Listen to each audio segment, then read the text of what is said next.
From the Pokrovsk highway, there is a route to Kostyantynivka, which is currently under heavy Russian shelling. To find out what's happening in the city right now and to get the latest updates, we'll talk to our war correspondent, Yegor Romakhl.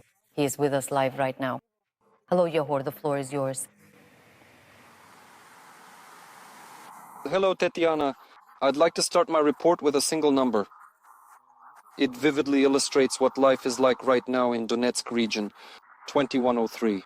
That's how many enemy shellings were recorded in this region just in the past 24 hours. MLR's guided aerial bombs, drones, artillery.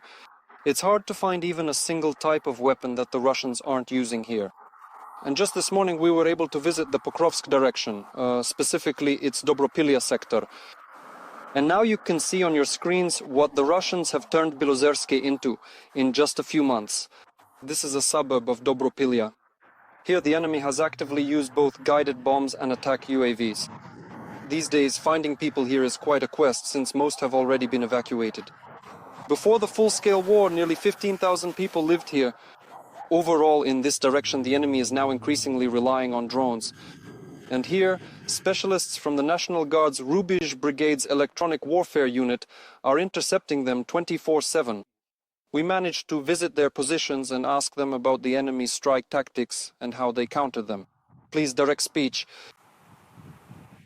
At our outpost, it's mostly drones that come in trying to disrupt our logistics. We've encountered an enemy unit called Rubicon. We understood their tactics almost from the very first day. It's about destroying logistics, because logistics is the artery, it's the delivery of ammunition, the rotation of personnel at positions, so the enemy decided to focus on that. As we were driving by, we saw anti-drone nets that our neighboring colleagues had brought in and started installing to secure the logistics. And our task basically is to close the sky so that these drones can't even reach those nets.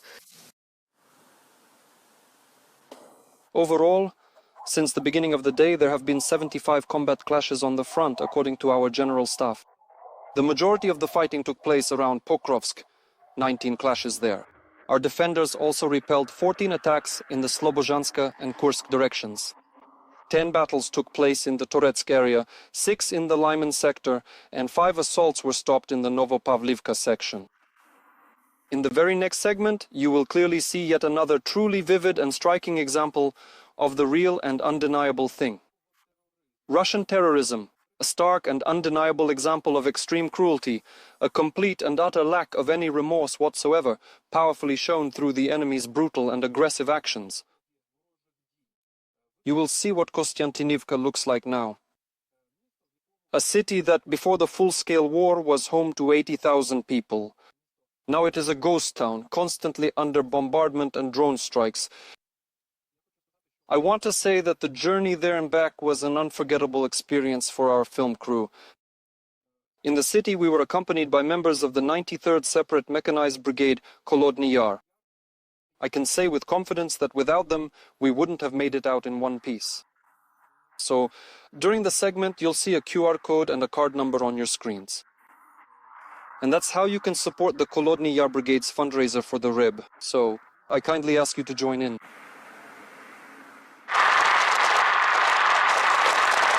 These torn nets at the entrance to Kostyantynivka seem to serve as a warning.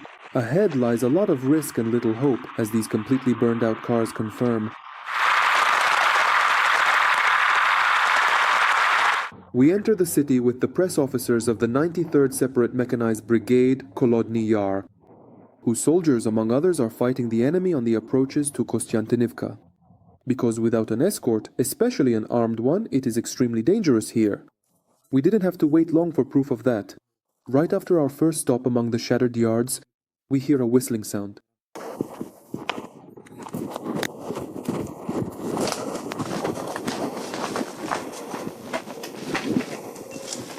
While danger lurks outside, we enter one of the municipal buildings already battered by shelling, and there we meet Mr. Hryhory. The man isn't particularly happy about our visit. At that moment, he was winding up wires and looking for anything else that might be useful here. As it turned out, the 70-year-old pensioner lives nearby. His home is still more or less intact. He flatly refuses to leave. With what money? I would indeed rather die under my very own roof. and at least safely behind my own secure fences, that's the ultimate and final result. From here on, our route will resemble shuttle runs, because it's best to move quickly along the wide streets here.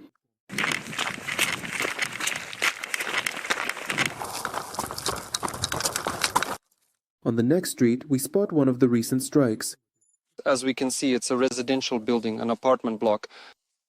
It was hit not so long ago, maybe even this morning, and it's still smoldering. A completely residential building, there were still people here. This is what Russia is doing to Kostyantynivka. What makes the situation even more tragic is the fact that due to the abundance of enemy drones in the sky, it's extremely difficult for rescuers and medics to reach the city. All the hospitals here have also closed, so the chances of getting emergency medical help are slim. And for the nearly 6,000 people who still remain here, life has already turned into a struggle for survival.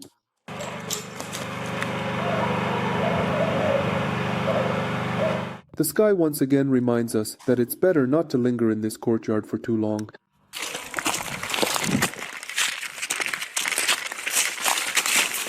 Before the drone decides to come back, we get into the car and step on the gas. We drive past apartment buildings burned by artillery and drones. We're heading to a neighboring district. The streets are almost deserted. Curfew is coming soon, which here starts at 3 in the afternoon. And we need to make it in time to deliver an important cargo.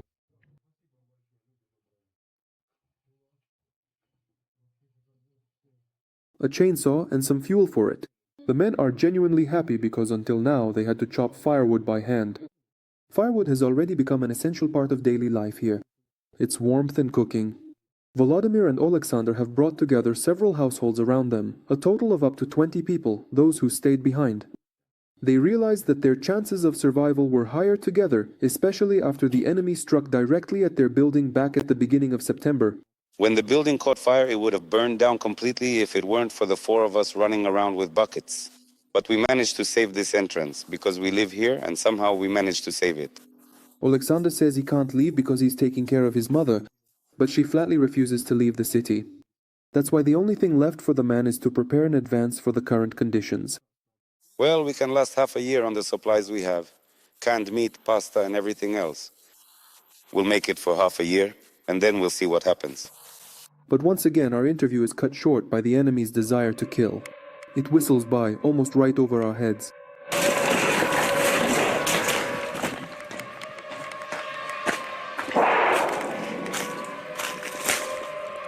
But we can't leave Kostyantynivka without stopping at another place that has become yet another proof of Russian terrorism.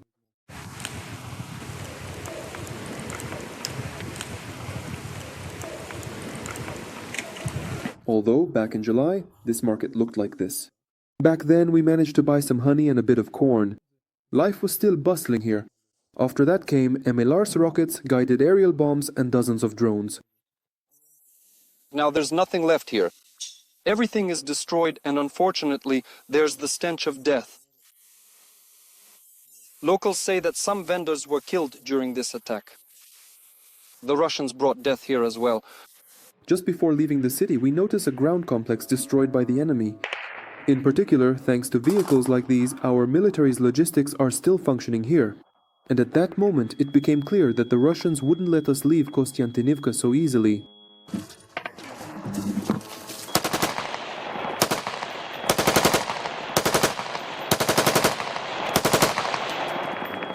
That's right, Shahid. That's what they did. Before the full-scale war, Kostyantynivka had almost 80,000 residents. It was one of the industrial centers of eastern Ukraine. It was called the capital of the glass industry. And now it's hard to find even a single intact window here. We are leaving Kostyantynivka with the hope of coming back. And it's our defenders, who are right now stopping the enemy on the outskirts of the city, who can turn this hope into reality. Among them are the Kholodny Yar fighters. But they need our help to raise funds for EW equipment. You can contribute by using the QR code or the card number shown on the screen. From Kostyantynivka, Yegor Romakhl, Dmytro Matvienko, and Serhiy Marchenko. Fact ICTV, the only news. Ukrainian defenders destroyed a Russian Mi-8 helicopter with an FPV drone. This happened in the Donetsk region. The video of the shootdown was published by the commander of the Unmanned Systems Forces, Robert Madyar Brovdy.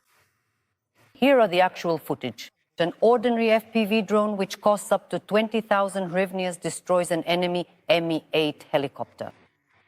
Its value is $10 to $15 million. That's how accurately the pilots of the 59th Brigade of Unmanned Systems Forces struck at Russian aviation. In his post, Madjar emphasized the main point of this news, that it was an FPV drone that shot it down. By the way, this is not the first time our defense forces have been destroying enemy aircraft in this way. The first such incident was recorded last year in the Kursk region back in August. An SBU drone brought down a Russian Mi-28. Last night, a Ukrainian Neptune struck the Russian Elektrodetal plant, which manufactures electrical connectors for Russian military equipment. The effective strike by domestic cruise missiles on the plant in Bryansk region was confirmed by the Ukrainian Navy. Russian social media channels reported the attack on the Russian Elektrodetal last night. Fires broke out in the plant's workshops after the strike. The General Staff clarified that 4 missiles were launched. The plant produced connectors for printed circuit boards used in military equipment, aircraft, antennas, base stations, and other systems, as well as components for various measuring instruments.